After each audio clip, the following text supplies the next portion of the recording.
You know, rice, it's just such a huge part of our daily lives here in India, right? It's on our tables, it brings our families together, but have you ever really stopped to think about where it comes from?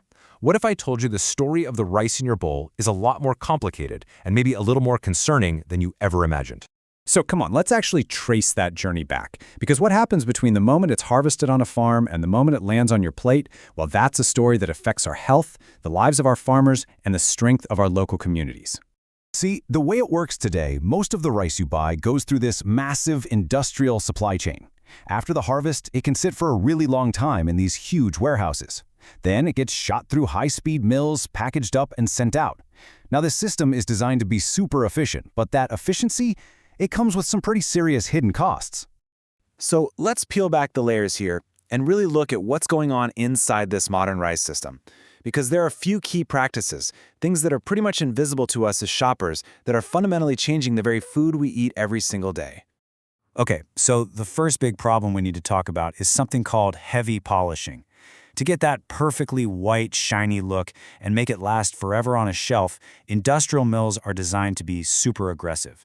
They basically strip away the most important outer layers of the rice grain. And I mean, just look at the difference here. It's pretty stark, isn't it? On the left, you've got the whole grain with its bran layer totally intact, and that's where all the good stuff is. But on the right, after all that heavy polishing, well, you're mostly just left with refined starch. And this is what we're actually paying for, that perfect white look. The polishing process literally strips away all these crucial nutrients. We're talking dietary fiber, essential fatty acids, B vitamins, and powerful antioxidants. These are the very things our bodies need to function well. And get this is the craziest part. That nutritious bran, it doesn't just get thrown away. No, it gets diverted and sold off to other industries to make things like rice bran oil or even animal feed. So in a weird, upside-down way, the most valuable part of the grain is systematically taken out of our food. All right, problem number 2 happens when the rice is just sitting there in storage. To keep pests out of these massive warehouses, it's a common practice to use chemical fumigants, and a popular one is called phosphine. Now, it's effective, but it's also a highly toxic gas that needs to be handled with extreme care. And this brings up a huge question of transparency, right? For you, for me, we have no way of knowing when this fumigation was done, or if the grain was properly aired out before it got packed up and sent to the store. It's a massive blind spot in our food system. And the last piece of this puzzle? The milling process itself. These modern mills are built for one thing, speed. But all that speed creates intense heat from friction, and that heat can actually destroy the delicate aromatic compounds and natural oils that give rice its unique flavor and character. So when you put all of this together, what do you get? You get a food system that's all about looks and how long it can sit on a shelf. It's optimized for everything except the things that truly matter: nutrition, food safety, and the well-being of the farmers who grow our food in the first place. But this is where the story takes a turn, because that very question leads us to a really powerful and, frankly, hopeful alternative. What if it didn't have to be this way? What if we could just rebuild the system from the ground up with totally different priorities? Well, let's take a look. In the village of Mandakanahalli in Bidar district, a new model is already starting to take shape. It's one that puts farmers, the community, and the quality of the food right at the very center of everything. And this is not just some idea on paper. This is a real community in action.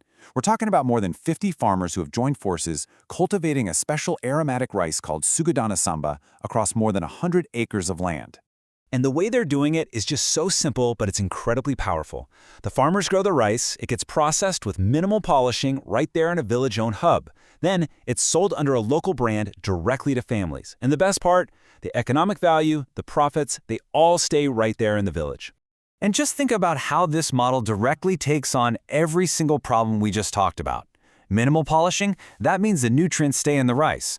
Local processing, that gives us complete transparency and freshness.